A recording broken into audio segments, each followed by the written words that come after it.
Halo pemirsa GPR TV dari Sabang sampai Merauke, dari Biangas hingga Pulau Rote. Bertemu lagi bersama saya Mona Azarinisa dalam program Kominfo Newsroom.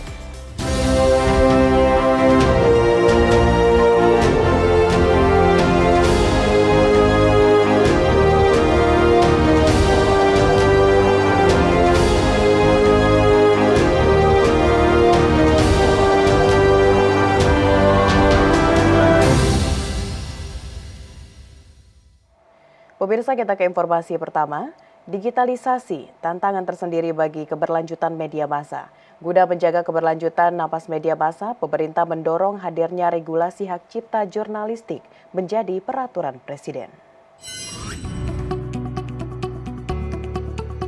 Di tengah tantangan dalam menghadapi disrupsi digital, pemerintah terus berupaya menjaga keberlanjutan media massa dengan mendorong hadirnya regulasi hak cipta jurnalistik atau Publisher Right menjadi peraturan presiden.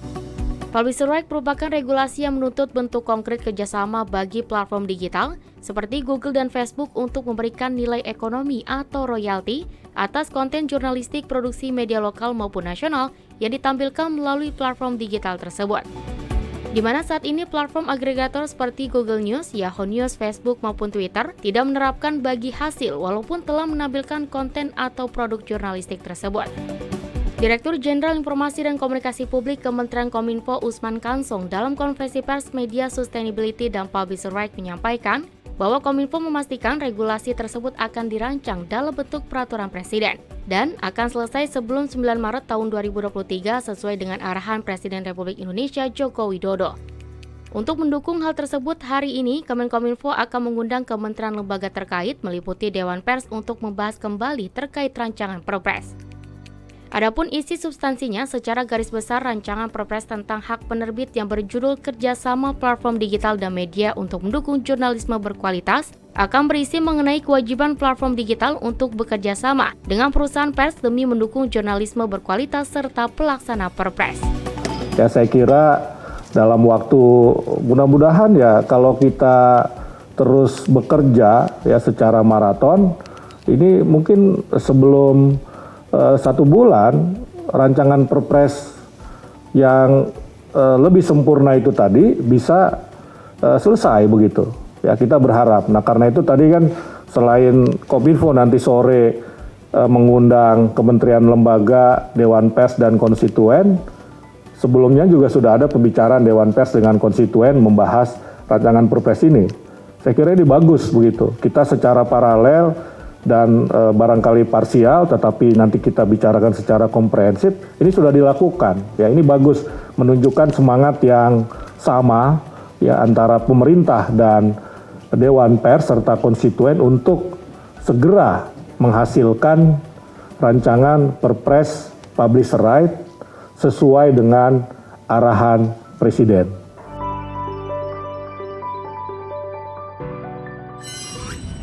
Sementara itu pemirsa, Kementerian Komunikasi dan Informatika gandeng Kementerian Agama dalam penyuluhan agama menjadi penyuluh informasi publik di Kota Medan. Penyuluh informasi publik diharapkan mampu menyampaikan pesan program pemerintah dengan pendekatan yang berbeda.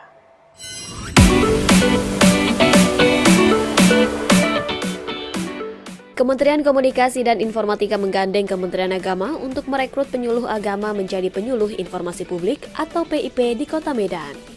Tahun ini, Kementerian Kominfo merekrut 390 orang penyuluh agama dari 230 kabupaten kota di 27 provinsi untuk menjadi penyuluh informasi publik. Jumlah ini akan menambah total jumlah 540 PIP yang telah menjangkau 34 provinsi, 260 kabupaten kota, 668 kecamatan. Direktur Jenderal Informasi dan Komunikasi Publik Kemenkominfo Usman Kansong dalam sambutannya berharap PIP dalam menjalankan tugasnya dapat menyampaikan pesan program pemerintah dengan pendekatan berbeda agar kegiatan penyampaian informasi dapat lebih diterima masyarakat. Usai sambutannya, Dirjen IKP mengalungkan tanda peserta kepada 2 perwakilan penyuluh terpilih sekaligus mengucapkan selamat telah lolos seleksi. Nantinya saat kegiatan pelatihan, para peserta PIP selain akan mendapatkan materi dari para pengajar Kemenak terkait informasi dan program serta kebijakan pemerintah. Kemudian sejumlah pengajar dari BPJS Kesehatan hingga BKKBN akan memberikan materi terkait program mereka seperti Jaminan Kesehatan Nasional dan Kartu Indonesia Sehat hingga materi percepatan penurunan prevalensi stunting. Para peserta mengaku senang dengan adanya pelatihan ini dan harapannya dapat menjadi bekal untuk menjalankan tugas mereka masing-masing. Harapannya adalah saya juga rekan-rekan akan lebih optimal lagi untuk mengabdikan diri kepada bangsa dan negara dan terus berkarya menyampaikan pesan-pesan pembangunan kepada masyarakat dan diharapkan kami ini bisa melayani masyarakat. Saya pikir demikian.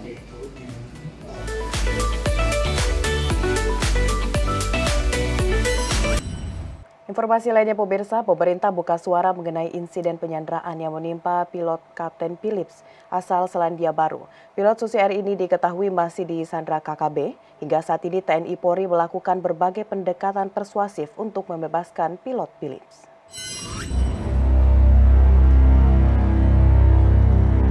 Pemerintah Indonesia menyampaikan sikap mengenai insiden pesawat Pilatus PLB-VY milik maskapai Susi Air dibakar kelompok kriminal bersenjata pimpinan Egyanus Kogoya di Kabupaten Duga, Papua Pegunungan. Dalam keterangan persnya, Menteri Koordinator Bidang Politik, Hukum, dan Keamanan Mahfud MD mengakui pilot Philip Marks masih disandra KKB. Bahkan hingga saat ini pilot asal Selandia Baru tersebut masih belum dilepaskan terhitung sejak aksi pembakaran pada Selasa pagi 7 Februari 2023. Yang sampai hari ini masih terjadi penyanderaan oleh sekelompok orang, kelompok kekerasan bersenjata di Papua atau KKB yang masih menyandera Kapten Pilot Philip Mark Mertens yang belum dilepas. Mahfud MD menjelaskan, pemerintah terus berupaya maksimal untuk menyelamatkan Kapten Philips yang disandra oleh KKB dengan mengedepankan pendekatan persuasif. Seiring dengan hal tersebut, ia juga terus menjalin komunikasi dengan pemerintah Selandia Baru untuk mengakselerasi penanganan pembebasan Philips. Penyanderaan warga sipil dengan alasan apapun tidak dapat diterima. Oleh sebab itu, upaya persuasif menjadi pedoman utama demi keselamatan sandera. Tak hanya itu, Mahfud juga menegaskan Papua merupakan bagian sah Negara Kesatuan Republik Indonesia, baik secara konstitusi maupun hukum internasional. Mahfud berpesan kepada TNI, Polri, BIN, dan pihak terkait lainnya untuk terus mencari keberadaan pilot Philips dan selalu bersiaga jika sewaktu-waktu diketahui keberadaannya. Menko Polhukam Mahfud MD memberikan apresiasi pada hakim sidang kasus Brigadir J atau Yosua Huta Barat. Menko Polhukam menilai putusan hakim atas konstruksi kasus sangat baik. Keputusan ini juga memperlihatkan independensi hakim dan jaksa dalam penegakan hukum.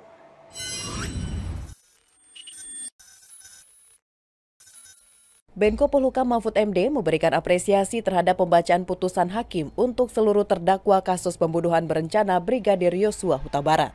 Menko Polhukam menilai bahwa konstruksi putusan kasus pembunuhan berencana tersebut sangat baik dan ini merupakan bentuk penegakan hukum yang memang seharusnya dijalankan di Indonesia. Selain apresiasi terhadap kinerja penegakan hukum kasus Sambo CS, Menko Polhukam juga mengucapkan terima kasih atas kinerja dan keberanian hakim dalam menyelesaikan kasus pembunuhan Brigadir Yosua Huta Barat, serta kepada pengacara yang telah dengan profesional membela kliennya. Sebelumnya pada bulan Januari 2023 lalu, Menko Polhukam telah memastikan bahwa kejaksaan tidak terpengaruh gerakan-gerakan bawah tanah terkait kasus pembunuhan berencana Brigadir Yosua Huta Barat dengan terdakwa Ferdi Sambo. Dan pihaknya juga telah mengingatkan sebelumnya kepada majelis hakim maupun kejaksaan agar menjaga independensi dalam penegakan kasus tersebut. Syukur alhamdulillah, saya tidak ingin mempengaruhi karena ini pengadilan apakah Eliezer dan yang lain-lain mau naik banding atau apa, tetapi saya melihat putusan hakim ini hebat. Saya bersama masyarakat tentu saja yang selama ini ingin menyuarakan kebenaran tentang kasus ini. Berterima kasih kepada hakim, kepada jaksa yang sungguh sangat serius juga, sudah bagus. Soal perbedaan angka tuntutan itu soal tafsir saja. Kepada pengacara juga yang telah membela kliennya dengan penuh profesional, tapi pada akhirnya hakim yang memutuskan. Itulah peradaban atau peradilan yang berkeadaban.